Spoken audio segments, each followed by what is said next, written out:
তো বন্ধুরা তোমরা কেমন আছো? আশা করছি সবাই ভালো আছো। আমি এখানে তামিলনাড়ু 4-5 তলা বিল্ডিংয়ের উপরে উঠে আছি। এখান থেকে পুরো শহরটাই দেখা যাচ্ছে তামিলনাড়ুর। আর এই যে জায়গাটাতে আমি আছি এটা হচ্ছে বড়পল্লী জায়গাটার নাম।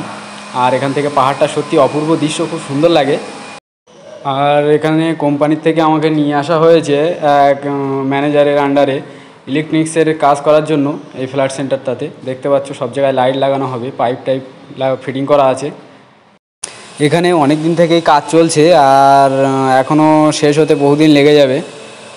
দেখছো পুরো সাইডটা কত সুন্দরভাবে সাজানো হচ্ছে এই বিল্ডিংটা। আর পুরো বিল্ডিংটা জুড়ে নিচের ইয়েতে আছে পুরো ঘাস দিয়ে বেছানো আছে। আর উপর থেকে খুব সুন্দর অপূর্ব দৃশ্য, একদম পুরো সত্যি অতুলনীয়। আর পাহাড়টা দূরের থেকে এত সুন্দর লাগে যখন সূর্য অস্ত যায়। আমাদের ওয়েস্ট বেঙ্গলে যখন সন্ধ্যা হয়ে যায় এখানে তখন বিকাল থাকে। আর পুরো পরিবেশটা দেখো উপর থেকে, খুবই সুন্দর লাগছে তামিলনাড়ুর এটা শহরটা। আর ভিডিওটা বেশি লম্বা করব না, ভিডিওটা এখানে শেষ করছি। তো যারা নতুন এই ভিডিওটা দেখছো প্লিজ চ্যানেলটা সাবস্ক্রাইব করে নিও। আর যদি ভালো লাগে ভিডিওটা একটুও তো একটা লাইক করে দিও। তো দেখা হবে অন্য একটি ভ্লগিং ভিডিওয়। টাটা।